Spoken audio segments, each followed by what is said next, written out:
माननीय सदस्य श्री शंभू शरण पटेल। धन्यवाद वाइस चेयरमैन मैडम। समय 10 मिनट का है। हाँ मैडम, मैं 10 मिनट में ही बोलूंगा मैडम। धन्यवाद उपसभापति महोदय, आपने मुझे एक महत्वपूर्ण बिल अप्रवास और विदेशियों विषयक विधेयक 2025 पर बोलने का मौका दिया है। इसके लिए मैं आपका हृदय से आभार व्यक्त करता हूं। महोदय, इस बिल का उद्देश्य भारत में विदेशियों के अप्रवास, प्रवेश और प्रवास को विनियमित करना है। महोदय, 1975 में एक फिल्म आई थी शोले, उसमें एक मशहूर डायलॉग था, असरानी जी ने कहा था कि मैं अंग्रेज के जमाने का जेलर हूं।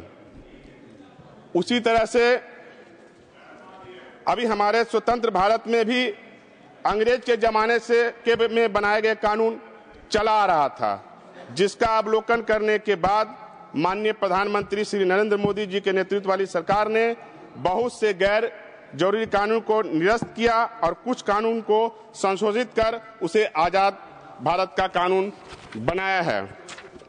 महोदय, अभी भारत में प्रवासी विदेशी नागरिकों को भारत में प्रवेश हेतु 4 कानून का प्रावधान है। पासपोर्ट भारत में प्रवेश अधिनियम 1920, विदेशियों का पंजीकरण अधिनियम 1939, विदेशी नागरिक अधिनियम 1946, अप्रवास भाग दायित्व अधिनियम 2000। महोदय, जैसा कि मैंने पूर्व में ही कहा था, उपरोक्त 4 कानून में 3 कानून आजादी के पहले का है, जिसे निरस्त कर स्वतंत्र भारत का कानून बनाना जरूरी था। अप्रवास और विदेशियों विधेयक 2025 पारित हो जाने के बाद अब नया अप्रवासन कानून बनेगा, में अवैध रूप से घुसपैठ पर लगाम लगेगा। महोदय, हमारा देश भारत, संजय जी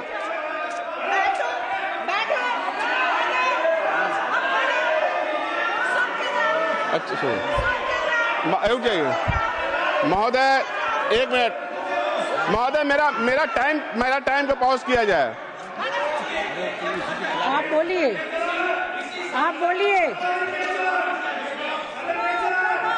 अरे ये दारू के घोटाले वाले सब बैठ जाइए। दारू में भ्रष्टाचार, आप बोलिए। जेल जाग इनको शर्म आप नहीं। बोलिए। अरे जेल की सलाखों में जेल काटी। आप बोलिए। शर्म करो। और संजय सिंह जी शर्म करो। पूरे देश को,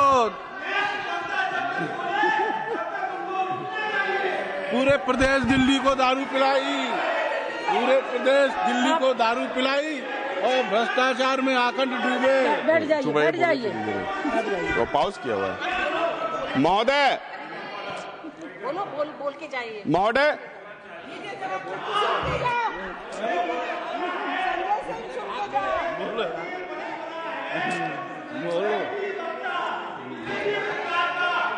आप, ये कौन सा रूल है? ये कट्टर बेईमान है, कट्टर बेईमान। ये कौन सा रूल है?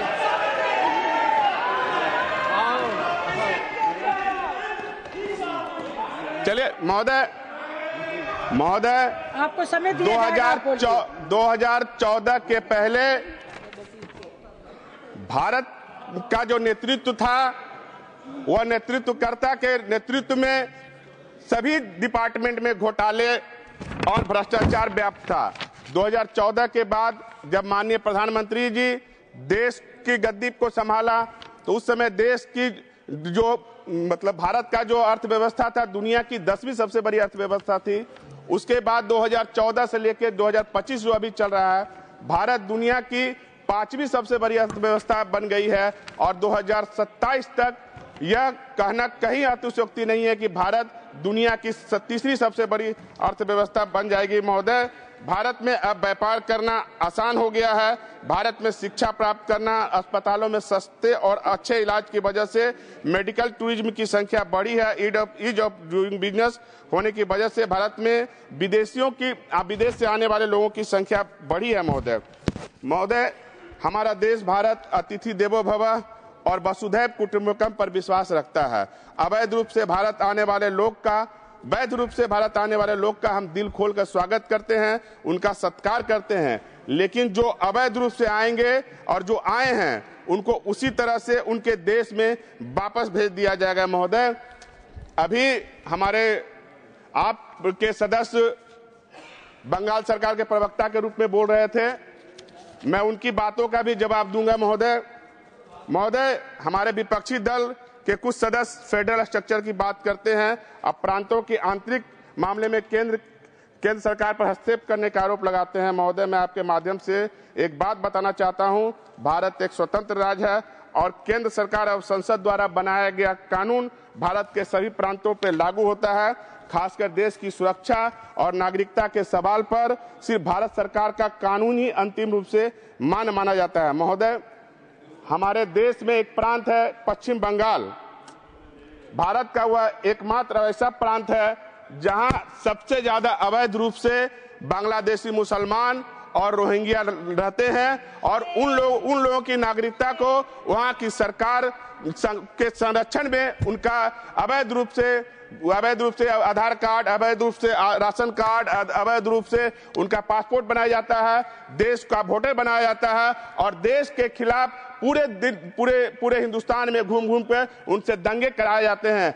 आज उसी रोहिंग्या और बांग्लादेशियों के वजह से बंगाल की यह स्थिति हो गई है कि वहां बहुत सारे जिलों में हिंदू की संख्या घट गई है, वो अल्पसंख्यक हो गया महोदय, और वहां की बहन बेटियों के साथ जो अत्याचार बांग्लादेशी और रोहिंग्या कर रहे हैं वो बोलने में भी शर्म आती है। महोदय, अगर वो बंगाल का प्रवक्ता बन के बोल रहे थे संजय जी, तो बंगाल की हालत जाके देखे, वो जाके उत्तरी दिनाजपुर में देखे, मालदा में देखे, कालियाचक में जाके देखे, 24 नॉर्थ परगना में जाके देखे कि हिंदुओं के साथ किस तरह से गलत व्यवहार किया जाता है महोदय। और वैसे रोहिंग्या को, वैसे बांग्लादेशियों को वापस भेजने के लिए और उनको आइडेंटिफाई करने के लिए अगर भारत सरकार कोई भी कानून लाती है तो यह देश हित में लाती है। हमारी सरकार हमेशा से राष्ट्र प्रथम की भावना से काम करती है, ना कि उनके तरह जो है तुष्टीकरण की तरफ किसी एक धर्म और एक मजहब के लिए वो काम करते हैं। हमारे सरकार का कहना है सबका साथ, सबका विकास, सबका विश्वास और सबका प्रयास। उसी आधार पे